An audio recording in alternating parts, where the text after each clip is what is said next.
I've wanted to share this for quite a long time now. Escaping harrowing situations with creeps, sociopaths, and other ne'er-do-wells is something that I've had to do many times in my life. This, however, is only the second story that I've ever shared in a public forum, so please go easy on me. This took place during the late summer of 1993. I was living in Montana at the time, but had a boyfriend in British Columbia, so I often traveled between the two places.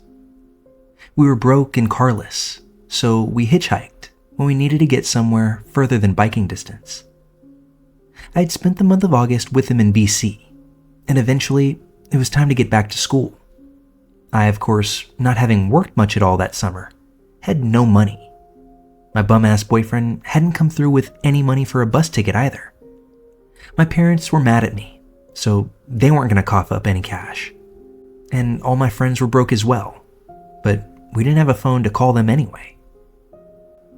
At this point, the decision was made. I was already 2 days late for school, and I didn't feel like panhandling for a bus ticket. I had to get back, and I couldn't wait for the boyfriend's money to materialize. This would be my first time hitchhiking alone. I put my backpack's worth of stuff together, making sure I had my ID, because one time we hitched to the border, left Canada, and tried to get back into the US, before I realized that I had left my identification in Canada, meaning I had no ID to enter the US, but also no ID to get back into Canada. But that's a story for another day. After checking all my boxes, I hit the road. Things went surprisingly smoothly for the majority of the trip. An elderly couple picked me up as soon as I got off the mountain and into town, and they took me all the way to Creston, right near the border crossing. I walked across and was picked up almost immediately by a guy who at first gave me the mild creeps. But all he did was lecture me about how dangerous it was to hitchhike alone, and how much I reminded him of his daughter. He took me all the way to Coeur d'Alene, Idaho, which was damn near half the trip. I was actually having phenomenal luck.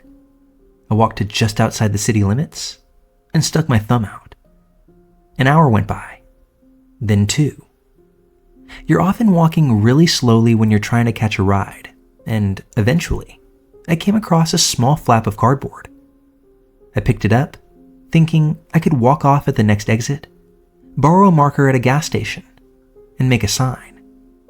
I thought this move might help me to nab a ride. So I'm walking along just a little bit faster now, and suddenly I see something moving in my peripheral vision.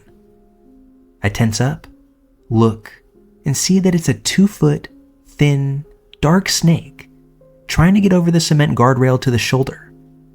He was never going to make it. He was kind of trying to throw himself over it sideways. I happen to kind of like snakes, and he looked pretty harmless.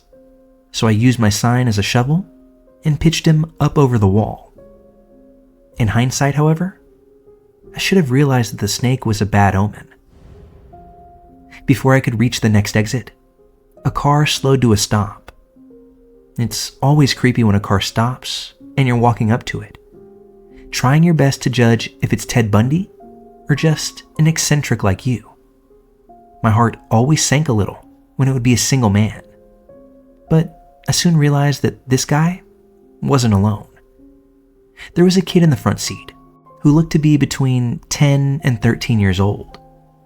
The guy was a little too friendly, but what was he gonna do? Murder me in front of the kid? I'll admit right now, I was young and very dumb. I decided to get in. The man himself was pretty chatty, introducing the kid as his nephew. He said they were driving back to where they lived in St. Louis from visiting his brother in Seattle, so the kid could visit his grandma. The whole time I was in the car, the kid hardly said a word. If I remember right, and it's been a very long time, it's about 3 hours to where I live from Coeur d'Alene. He was taking Highway 90 right past the city that I lived in, so I was relieved I wouldn't have to get out of the car and thumb it again. The first hour goes by, and it's all friendly chit-chat. Lots of family anecdotes and general small talk. The switchblade my boyfriend gave me was cradled in the bottom of my palm the whole time, up my sleeve and out of view.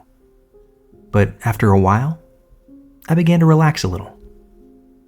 The man kept up the friendly chatter, but eventually the questions he was asking took a raunchier turn. Like, did I have a boyfriend? What was he like? What did we like to do? What was our favorite position? What? I silently panicked. Turns out, this guy was a creep after all. My instinct was to play along with his conversation while I tried to figure out what to do. I was pretty sure the drink he had in the console, in a convenience store cup, had more than pop in it, because you could see him physically getting looser as the drive went on. He kept up with the gross questions, and I was so embarrassed for his nephew, although I still played along. I just tried to breathe deeply to keep from having an anxiety attack, and concentrated on extricating myself from his car. Eventually, he made it clear that he expected me to have sex with him in exchange for the ride. Door-to-door service, he said. But then, it only got worse. And find one of your girlfriends for my nephew, he said, with this hyper-cheerful, yet also menacing smile that made my stomach drop. Yeah, this only served to confirm that I needed to get away from this guy ASAP. At this point, we were about 20 minutes out from the town that I lived in. I was like, sure, and started making stuff up about a phantom, hot, slutty friend that I had. Then, it finally hit me what I could do to get away. I put on my best come hither smile and said to him, you know what? I bet she's home now. Let's go straight over to her place when we get into town and get this date started. So I had him get off at my exit and asked if we could get some beer first for our date. I'm not so sure about in other states, but in Montana, you can buy beer at gas stations. So I had him stop at a place a few blocks from where I lived. When he somewhat reluctantly went inside to buy the beer, which I knew would be at the back of the store, I opened my door and sprinted down the alley about a block and dove into a huge clump of bushes, folded myself up as tight as I could, prayed, and waited. I still had my knife, but now it was out of my sleeve. I was shaking and my heart was pounding so hard I was afraid it would explode. I tucked my head in between my knees and continued to wait, listening for his car to come roaring down the alley. When we pulled into the gas station, it was about 4 p.m. in September, so there was still plenty of light. I stayed in those damn bushes until night fell, and then I finally got up the courage to sprint home. The guy's car never came down the alley, although I could hear him yelling for me, and he sounded pissed. I got in my front door, locked the deadbolt, and collapsed. Dirt and little leaves still all over me. My roommate walked in and was like, "What the f*** happened to you?" I gave her the abbreviated version, and she said, "Why didn't you call me? I would have picked you up at the border." Great information to have now, I suppose.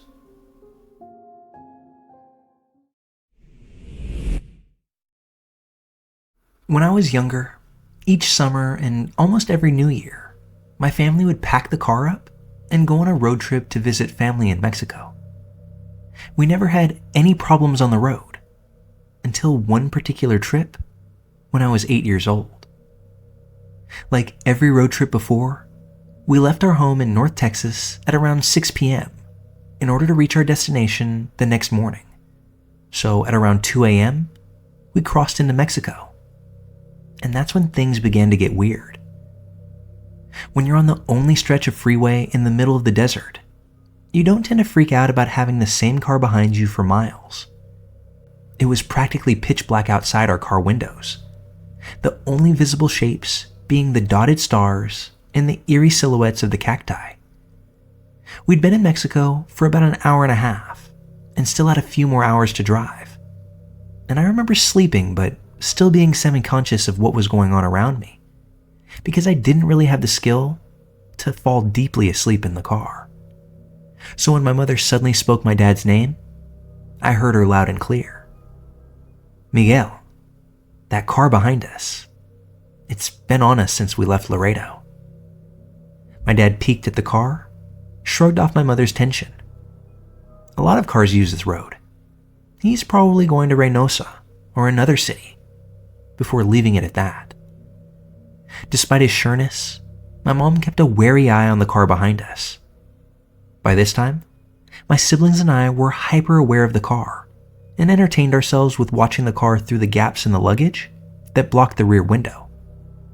Although we got tired of this pretty quickly. After a little while longer on this road, I hear my mom again, only more in a hushed whisper.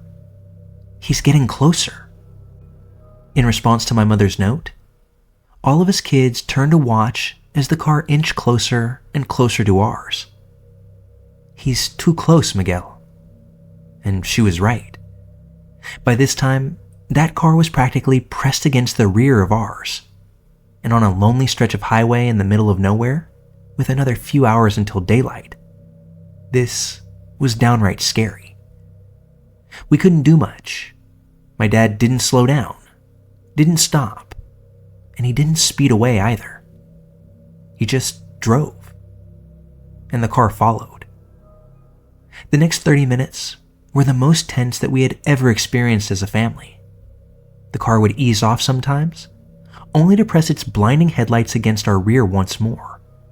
Like, whoever the driver was knew that he was freaking us out, and rather enjoying it. It was during one of the periods that the car had pulled away that my mom spotted a police car up ahead, parked on the side of the road, and she didn't miss a beat. "Pull over, right in front of the police. Pull over right now, Miguel." And he did. And the car that had been following us kept driving. I wondered just how confused the policeman must have been as he watched my dad park our car right in front of him. The cop came over and asked what was wrong, and that's when my mother urgently told him everything. The car, the way it followed us, and the way it taunted us. The policeman took her claim seriously and told us of how people were victimized and had their cars stolen on these empty highways by both thugs and criminals.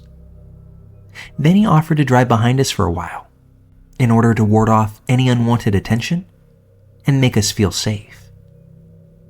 We drove off with the police cruiser right behind us, relieved, until about 10 minutes later, when we saw something that confirmed the policeman's words and my mother's worst fears.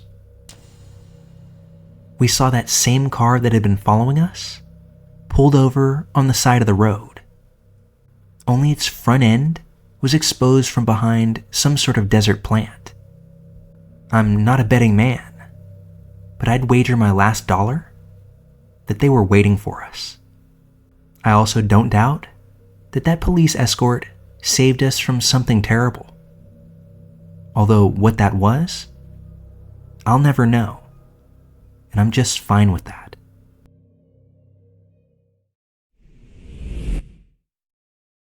I originally hail from Portland, Oregon, and got a great opportunity to take a scholarship at a school in Washington, D.C. My family doesn't come from money, and to ship my car and fly out with all of my stuff would have cost several $1,000s. Plus, at the time, I was so afraid the airline would break my cello, the instrument that I got my scholarship for and was still making payments on. So that wasn't the move. I decided to pack my 1991 Toyota Previa full of all my stuff and hit the road.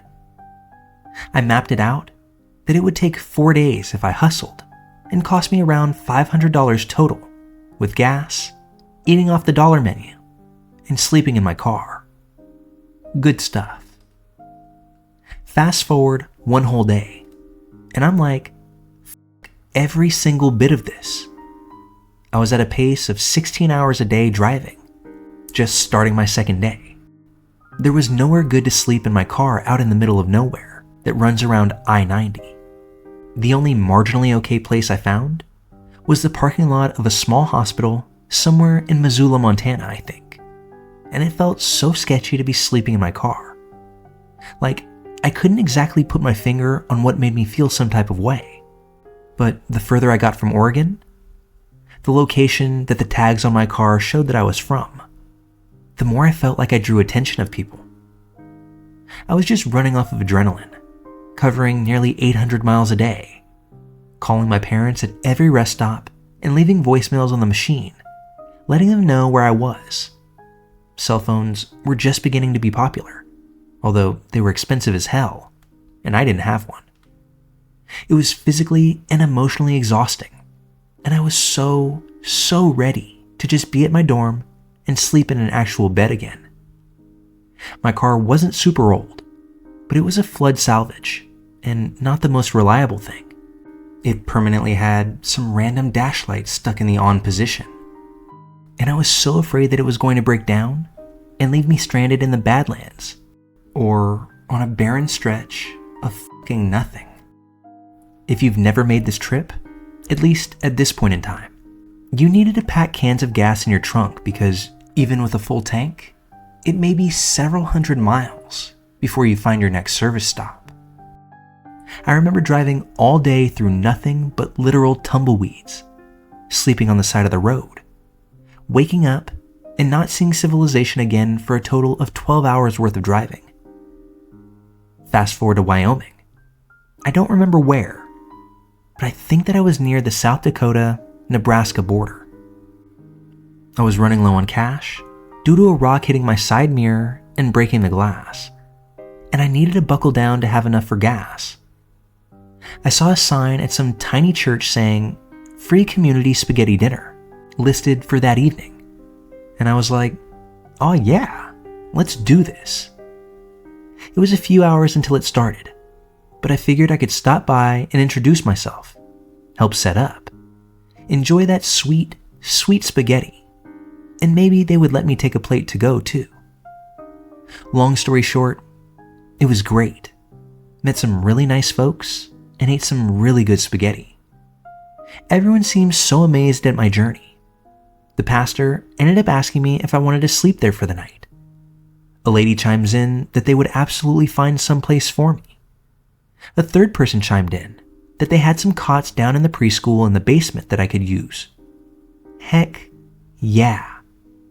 So the time rolls around, we finish cleaning up. Everyone leaves the church.